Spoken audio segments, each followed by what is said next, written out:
See, it's Friday. My fingers are hitting the wrong button. Told you. See, I think we should just call it, Paul, So prudent. I got a great post for you to do. It would not go over well, but I'll Good. say it I anyways. Can't wait to do it. The lies that Xbox told when they launched the Series X. Oh, please tell me. So, I would have to go back and rewatch this, but I was playing Starfield last night. Mm-hmm. And I kept hitting something while playing this game that I thought wasn't supposed to happen with this new generation of consoles. Mm-hmm. We were promised no loading screens, were we not? See, I have a problem with the absolutes because I don't remember. This is like saying they promised us 4K 60 frames a second. That's the other one, right? Oh, see, they didn't really, honestly. I know, but they... I know. No, I know. I honestly, it's almost worth looking up.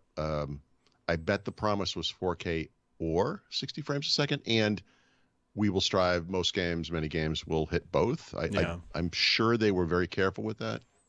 The loading screen one, I don't remember. I mean, I know it's not just Xbox Series X and S that has this, but there's this notion of quick resume, and games. They changed it over time because some games it didn't work well. I remember one of the Call of Duty games was screwing up, and they just let developers turn it off. Yeah. But I don't remember. I'm sorry. This wasn't that long ago. Anyways, if you play Starfield, you're going to hit a lot of loading screens. That's all. Oh, you're talking about like the screens you can't go by, even though you're like I'm ready. No. These are like old school loading screens where it's all black, and in the bottom right corner there's a little Starfield logo doing a little animation. It's not like a. Yeah. There are a lot of cutscenes where you're like in a spaceship flying and landing. Those are like masked, I guess, loading scenes, right? Those are fine. Whatever. These are you go from one area to another on the map or whatever, and it's loading a level. It's black and yep. I'm not going to excuse this. I'm going to just speculate that Starfield is a big game in every sense of the word, and that what it's doing is loading some amount of data with regards to your surroundings. And that in that regard, maybe it's bigger than other games, and that's what you're seeing. But I'm sure. But fair enough. Probably pretty damn close to the truth. I'm just pointing out that they told me there was no loading screens, and I'm sitting here waiting for. I was a big Amiga guy, obviously back early '90s, whatever. And I recall I'd have to think about what time frame this was. I think it was the first PlayStation. I went over to my friend's house. He had laser discs, which at that point were collectible items, but I remember he was so excited about the Empire Strikes Back on laser disc or whatever. But we were playing some racing game, and as you go down, like it's like a you know what I mean. And of course eventually they got really incredible, but this one was not like pole position, but it was not a lot of going on. But you could, as the game was playing, I don't remember which one it was, but you could see it drawing the background. Like the background would not be there, and you could see it drawing as you went forward. And I feel like this is the same problem you're seeing in Starfield. It's just 7 generations later and 20 something years, 25 years, I don't know, a long time later. And but it's the same thing. It's maybe like a game like Starfield shows the limit. Maybe it could be poorly written for all I know, but it could show the limitation, or it could finally be hitting the peak capabilities of this platform that we're in now, pointing to the fact that we need a new, hardware upgrade or whatever. I don't know. It's still a great game. Like, people are going to be like, Brad, you hate Starfield because you don't like first off, Starfield is a great game. It's not necessarily a game for me. Like, I enjoy playing it, but it's not. My problem is that I'm more into the social aspects of gaming than the game itself. Like, the people that I play Xbox with, God, I hope they're not listening to this. We could play tic-tac-toe, and it would still probably be a decent game. Sure. It's more, but there's no multiplayer aspect to Starfield, and all I want to do is take my ship that I built and just ram it into other people's ships or like whatever. And you can't fly it around the planet; you can only fly it in space. Whatever. It's still a good game, good story. People are gonna love it. You know what? So I miss the multiplayer aspect of it. This is fascinating to me because I've heard the same themes kind of repeated again and again with this game. One of the small ones is that combat is terrible. So I've heard this from multiple people. Raphael talked about this. Leo talked about this yesterday in Windows Weekly. So it must be true. I haven't played the game. I mean, you saying it to me makes it true. You know these games. Like I actually use you as an example. I'm like, this guy played Fortnite and Warzone, and he knows. Like I trust you because you play this game. So you're right. There's no doubt about it. But the other thing that's fascinating to me is how ambivalent people seem to be about it. It's like, it's always like, oh, no, it's a good game. It's a good game. Like, but, and then, and here's my theory. I think the hype on this game was so big. I don't think it ever could have lived up to the expectations. Like there was this real thought. Oh, like no way. It's impossible. Right? Like, do you agree? Right? Like I don't know. I don't play it, so I don't know. But I mean, yeah, it's amazing to me how many people like, no, I'm going to keep playing it. But, and it's like, it doesn't quite nail it somehow, maybe it gets there. I mean, this is a model Microsoft is good at. It's a very much choose your own adventure book from whatever the 90s when those were really big, yeah, right? That's what this is. Right. Yeah. I mean, you couldn't, never mind. And for people who want to get lost in that and don't want to play online games and don't want the frenzy nature of a Call of Duty or Fortnite, it's a great game for that. But it's not a you're it's not a first-person shooter maybe, or at you its like heart. the open world thing.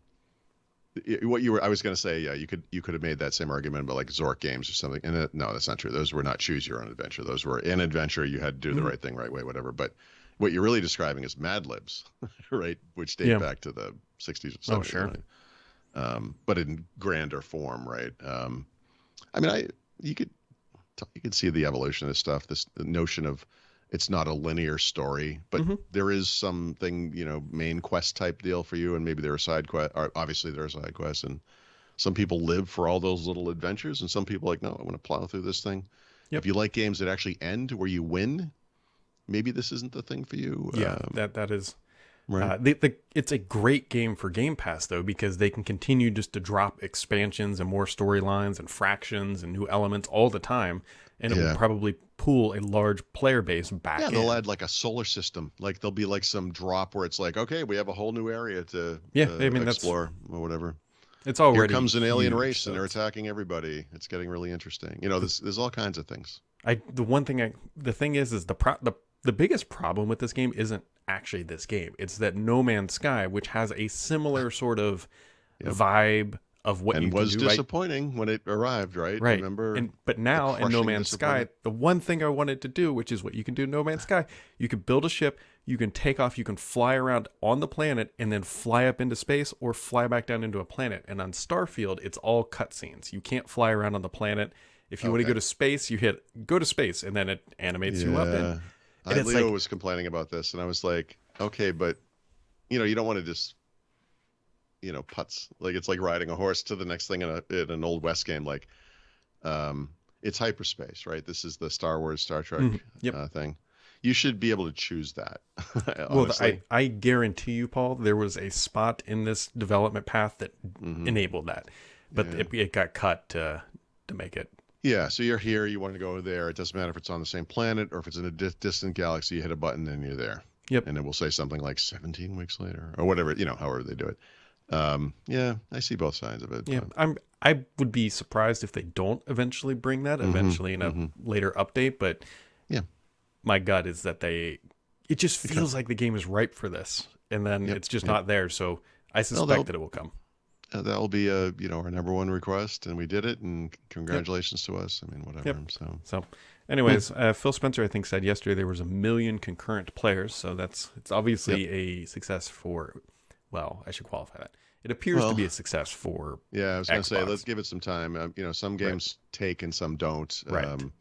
Remember in the first 2 weeks of Threads, the story was always so many signups they had, and right. You don't really hear a lot about that right now, do you? Yeah. The key will be is. In 8 months from now, if Starfield gets a big update, is the game still thriving? Is there still an quote unquote economy going on? There are games that live longer than you would ever think is possible. Like Sea of Thieves is an example of this, right? Yeah. Same type of game, by the way, right? It kind of a pirate, Caribbean. Except Paul, the key difference is that Sea of Thieves is a multiplayer game. Right, it's a first person, but you can go into. You and I could get on a ship. I mean, that's even more impressive then, right? I mean, I'm sorry, I sort of assumed this was. I don't play this game. So like you and I could go ride a pirate ship and do whatever, or I could go do it by myself. Okay, so actually, based on what you just said, because I know you like to play whatever games with your friends, like Warzone, you would actually almost enjoy Sea of Thieves more because this would be more of that. Oh boy, was there ever any plans for that? I thought That seems like what I really desperately want in Starfield, and I don't know if we'll ever get there. So you land on planets, and like there's a city, and let's there's all people. hyperspace to Alderaan and have fun in the bar. Right, exactly. Like there's you literally land on planets, and there's an economy, and there's people walking around, and you just want them to. It's almost kind of like in Destiny, but Destiny is smaller. But you want all those people walking around to be other people playing Starfield, but they're not. Yeah. I guess I didn't think about this, but I guess I assumed that was the case. That's crazy. Well, this notion of what do you call these massively multiplayer online? But there's no multiplayer. It's just massive. It's just massive. Is there any talk of making that work? That's crazy. I don't know. Like I'm not the right person to ask candidly. Like it's a Bethesda game. It's just like their other universes where they weren't really multiplayer. But okay, so you could pitch. Well, that'd be a big add-on, but you could almost imagine a Starfield Online or something coming down the pike. That is what I was hoping for. And granted, if I would have done enough reading good English, right, prior to playing this game, then I would have been more prepared. But yeah, like a Starfield Online is, to me, an awesome end goal. I guess I assumed this was what was happening. Nope. Okay. Huh. I'm confused they would even make that game without. It seems to me this would be the point. Are there any examples of a game like this where it's just you? Is GTA like this? No GTA. Well, there's GTA Online. Okay, there you go. So I mean, that's right. And so maybe that is what's coming eventually. Okay, open world games are a thing. Like Red Dead Redemption probably is a single player game. Mostly. Yeah, that would probably be a pretty good comparable, I would think. This is just something I never considered. I guess to me, gaming has been online since basically Quake. I mean, really Doom or whatever, but Quake certainly. And I don't know how you go back from that. Like, that's curious.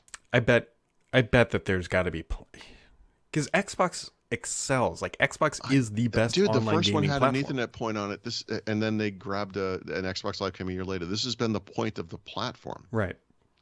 Now it evolved into a lot of shooters, obviously 360 especially, but really the point here was this element of it, right? And now this is the point. I don't care what you play on. I mean, online has to be the biggest component of, well, not of casual gaming, but I mean console PC gaming for sure, right? I would think. Yeah, well, that's where we're at. The other hilarious bit of Starfield, people are like, you're just dumping on them, is that, I'll just read, it's Neowin's headline, but it's perfect. Starfield players with AMD Ryzen CPUs report frequent crashes. Paul, can you please tell me who the official CPU and GPU partner is for the Starfield launch? I'm guessing it's AMD. It's not Intel. Right. It's not ARM. You know, Flight Simulator is another example of a big game where you're just by yourself, right? There's no online in Flight Sim, is there? Kind of. But there's like the online challenges. So I could see, like, if you did a landing challenge in Flight Sim, I could see your scores and try to beat it. Yeah, but that's all right. I'm sorry. I don't mean to obsess over this component of it, but that's weird to me. That seems strange. Yeah, it's Starfield for you. It's still a good game. Well, there you go. This is the whole ambivalence thing. It's like there's just an acknowledgement that this is quite an accomplishment, and what a weird thing. Well, it goes back to part of the problem is my brain, is that I'm very competitive, and I don't know how you win Starfield better than somebody else. Like, if I could have in Call of Duty, I got more kills. I just want to point out that Brad is a guy who competed with me on a Disney ride. Where I'm pretty positive this thing was designed for children, and it was literally designed so everybody won, and he needed to beat me badly in this game as we drove. Remember whatever the hell it was. We were, so competitive. Yes, yes, you are. I mean, let me tell you, it's real easy to beat a child in most things. Yep. The number one reason to have a kid is you can always win up until they get to a certain age. She hasn't crossed that threshold yet where she can beat me in various things. One of my greatest it wasn't a parenting moment, but one of my greatest life moments was playing in an adult basketball league, and we needed people, so my son would play sometimes, and he was a teenager at the time, and just running the perfect fast break where it was just my son and I passing the ball, and then him scoring at the end. You know, it was just the best. Like and then of course in the virtual space, my God, he surpassed me, and he would play in that with the guys I used to play with, and it would be like Mark 46, everyone else 3, 2, 1. You know, it was like playing with Michael Jordan. You know. So yeah, no, I get it. Gotta win. I don't know. Anyways, it's Thursday. Thought it was Friday. Oh, finally.